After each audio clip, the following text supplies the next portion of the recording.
examine a round of ammunition, unless you have new brass, you'll probably find, you won't have to go through too many rounds to find the first round I took out here. You will put, and well, you got new ammo though, so you don't count. But for you guys shooting reloads, if you'll put your fingers on the case rim and turn it, you'll feel little hickeys on there, huh? Little glitches. Now what that is caused by is when the extractor grabs hold, when the steel extractor grabs the brass case and goes, it bends the brass up, okay? So you take your gun to the gunsmith and you spend a couple $100 getting all the United Auto Workers burrs and tooling marks ground out of it. And then you put a piece of brass in it with a big burr. Does it matter that the burr is in the brass and not in the steel? No, it's still not going to work, is it? It's going to jam. So if you're, like I say, practice, who cares? But the ammo you're going to carry on the street, the ammo you're going to shoot in a match that matters, an important match, that, should, in my opinion, should be new, never fired brass, because it will have no little hickeys on it. Or at the very least, you should, by feel, not just your eye, by feel, inspect every case you're going to fire.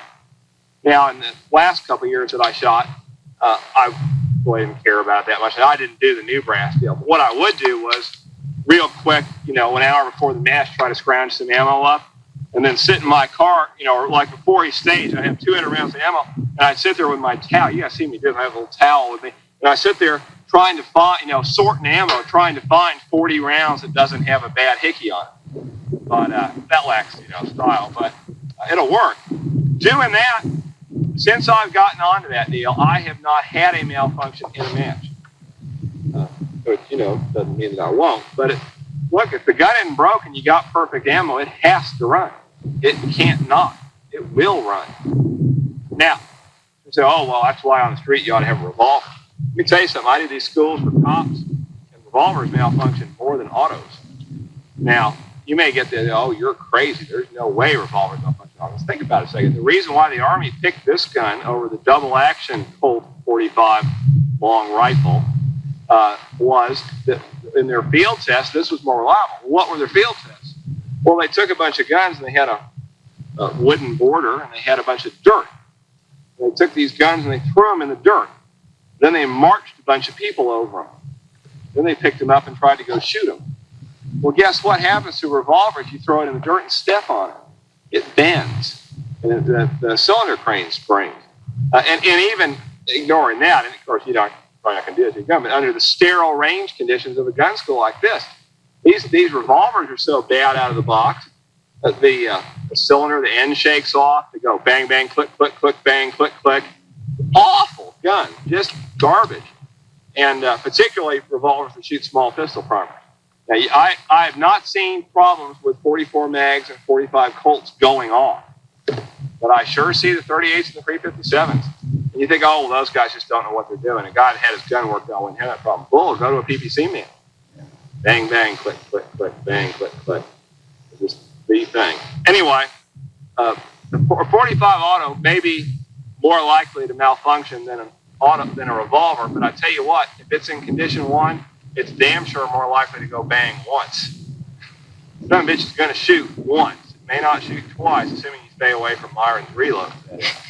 But anyway, so you've got a gun, Mr. Apple. So you've got a gun, you got the kinks worked out of the gun, you got good ammo, you got good magazines. In the old days we couldn't go buy good magazines because there weren't any. But now you can get good magazines, and so you're in good shape. The thing ought to run pretty well. If you have a gun that is starting to malfunction, and it's a gun that is something other than a pure play toy, you ought to fix it. Your gun needs fixing. It has something wrong with the trigger. We know that. Okay, now I didn't stay alive gun, so it doesn't really matter. But you ought to get it fixed. Okay, that gun has got some hickey in it that I would discover before I went out and carried it on the street. It keeps having a failure of the slide to close. It's hanging somewhere. It needs fixing. Your gun seems to run just fine. That gun is malfunctions it's had, I think, are probably caused by ammo. But I'm not sure. Your gun's running fine. So if you see some chronic thing start to come up with a gun, fix it. Don't just carry on, especially if it's a stabilized gun. Now, something else to point out here, particularly in the match world, if you starting out shooting, you think cleaning your guns is fun. You know, and you get home and we're going to clean our guns now, drink beer and talk. Yeah, Joel will come over. And you've been on Joel's here today for quite how much we've been telling stories on him. But anyway, after a few months of cleaning your gun every time you go to the range, it stops getting clean, doesn't it? I clean my gun when it quits running. But anyway, if you let your guns get horribly goopy like I do, what you don't do before the big match and what you don't do before you go on duty that night is clean your gun. Why? Literally, the dirt may be holding it together. And I kid you not about that. Specifically, the extractor in these guns, which require tension to extract, dirt may have built up over here, and that may be what's holding the tension on the extractor. You clean the gun and put it back together, now the extractor can slop around, the dirt's not holding it together anymore, you start leaving cases behind, okay? Don't clean the gun and then not test fire. If you clean the gun, you need to go stick 50 rounds through it and see if it still runs, okay? You all are hip to the bit about some powders are cleaner than others and all that. So you do everything you can, do everything right, thing still fails to fire. Doesn't work right. You got to fix it. What we're going to do is called immediate action drills. And you know what immediate action drills are. Remember, basic training? Every Marine Corps person is a rifleman first. Never saw a gun in the Marine Corps. Never saw a gun in the Marine Corps? They didn't let us shoot when I was there. They didn't let you shoot? That's terrible. I sue them. A woman? About a year after I got out, they started letting us shoot. That's crazy. I know. I thought that was the stupidest thing I ever heard of. That was back in when we were still ladies. The late 60s, when women were not ever to be used in combat. What's that have to do with shooting? Nothing. Anyway, well, sorry you didn't get to shoot. I'm going to write my congressman about it tomorrow and get you a refund. But anyway, the military term for it is immediate action drill. That book we were mentioning, Rifleman Went to War, is the first, probably not the first, but the first I know of, earliest reference I've ever seen to the term immediate action drill. Immediate action is the clearance of a stoppage without regard for its cause. Okay? Like if you did an immediate action drill in Cuba, you'd kill Castro. That's an immediate action drill. You don't care the cause of how he got there, you just solve the problem. Okay? When your gun hangs up, you don't care why it hung up. You need to solve the problem because there's shooting to be done. After the fact, we worry about why it hung up, okay? Now, McBride's bit in World War I was, of course, they got all these newfangled machine guns. So you got 8,000 Germans walking toward you with your bayonets, and you're weed-eating these guys down. Well, as long as that machine gun keeps running, this deal's going to work. But let me tell you something, if that machine gun malfunctions, them Germans speed up, okay? And they're very angry at you. So McBride talks about how they started developing immediate action drills to get the damn machine gun running again, faster than the Germans could run. Anyway, with the pistol, we have 4 different immediate action drills, okay? The best way to get across the idea is to simply show you what I mean. A class 1 malfunction is this. You're blazing away, bang, bang, bang, bang, bang, bang, click. You can see the front sight, you press the trigger, you expect to bang, you get a click. You have a problem, okay? The correct response to click is tap, rack, bang, okay? Tap, rack, bang. That's the immediate action drill. Tap, rack, bang, okay? Now, why did you get a click? Well, you had one of these earlier, okay? Failed to seat the magazine. Fail to seat the magazine, you'll shoot the round out of the chamber, it won't pick up another one, it won't lock back, because the magazine is what makes it lock back, and you get a click. Okay? That's why we got a tap on the front of that.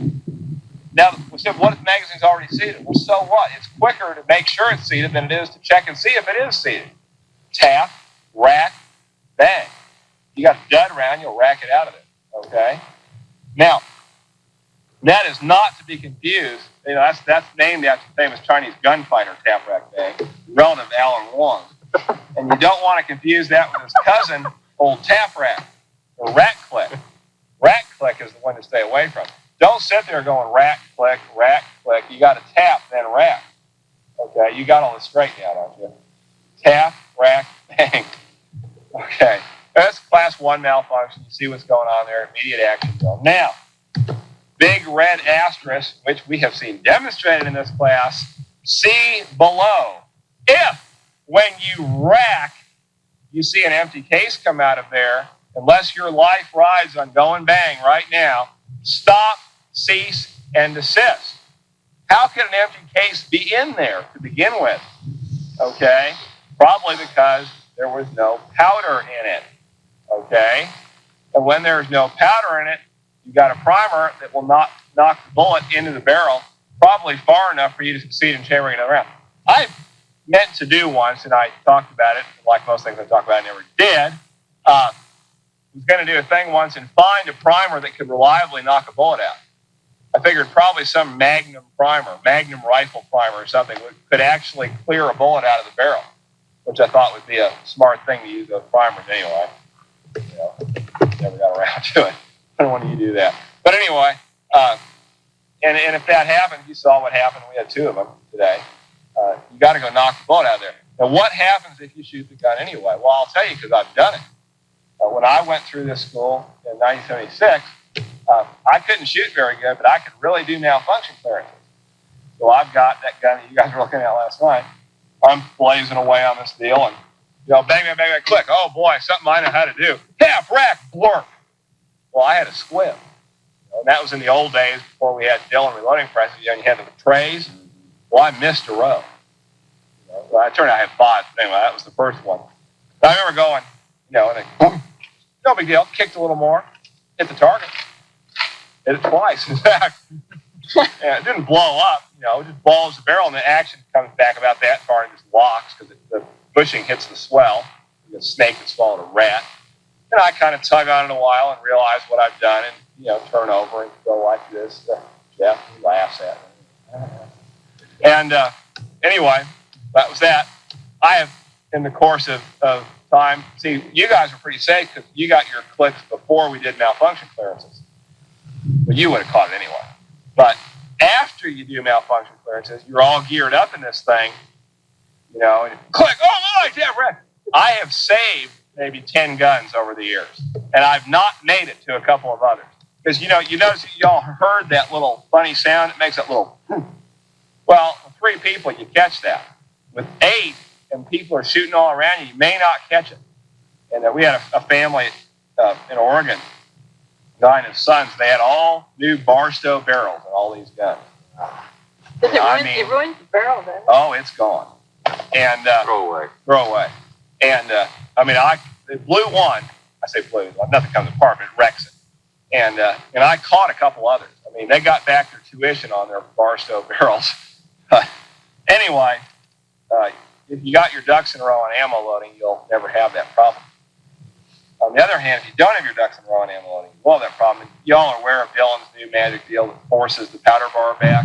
You ought to own one of those. So that's a good thing. That is the problem with 550. Didn't have many squibs with 450s. Everybody was so terrified about it, they paid attention. And as soon as we got 550s, everybody kind of relaxed. That thing will hang. And, Won't it, Myron? Yes, won't dear. it, Myron? Yes, dear. Thank you, dear. Okay, that's a class 1 malfunction. No big thing. Class 2 malfunction, don't see much of anymore. The reason for that is that most people these days shoot guns that are in pretty good shape. But the good old days when people used to shoot stock guns because they thought it was macho to shoot a stock gun, you were more tactical that way, You've got to have fewest possible modifications to that weapon. Closer you can get to box stock factory, you're more of a man then. Yeah. I remember Ross Seifert wrote this article in Guns and Ammo. Jeff used to poo-poo people that have beaver tail grip safeties. Any honest God man doesn't need a beaver tail grip safety. Let it eat your hand. Yeah, you toughen yourself up, boy. And, Ross, IPSC world champion, real boy, says, I shoot about 250,000 rounds a year. How many more rounds do you think I have to shoot, Colonel, before I toughen my hand up? But anyway, A class 2 malfunction occurs when you are blazing away. Daga, daga, daga, daga, daga. You press the trigger and nothing happens. And lo and behold, you have a piece of brass in the way. That is a stovepipe, as it's called, a class 2 malfunction. I haven't seen one of these in a class in years. I had one at a gun match a couple months ago, and that's the first time since I took your course it's happened to me, and I was like, Brian, I mean, it's never happened to me. We used to get them all the time, but now everybody knows about relieving all this business in here. And probably close to being a waste of your time to tell you about it, but well, anyway. I wish you would. Well, all you've got to do is, okay, how do you know you have a class 1 malfunction? You can see the front sight, you press the trigger, you want to bang, you get a click. Class 2 malfunction, you'd see it because you never press the trigger without looking at your front sight, do you? Also, if you press the trigger, nothing will happen. Okay. All you do is grab a hold of the action in front of that. You don't touch this thing or you'll make a little round cut in your hand and bleed on your gun. Grab the action in front of that and do this. Okay? I can tell you're shuddering at the thought. But that'll strip that out of there and put in a new one. Okay? And it works. You go bang. Now, you can clear those pretty quick. Class 3 malfunction is the bad one, and it unfortunately is the more common one.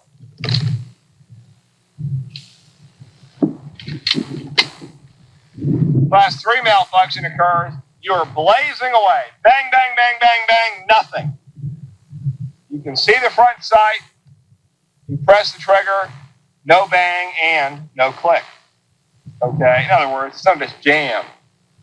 Okay, jam doesn't tell you much, but this is jam, okay? Now, we fake that by just dropping around in the chamber and then trying to feed another one on top of it. Lots of things can cause it.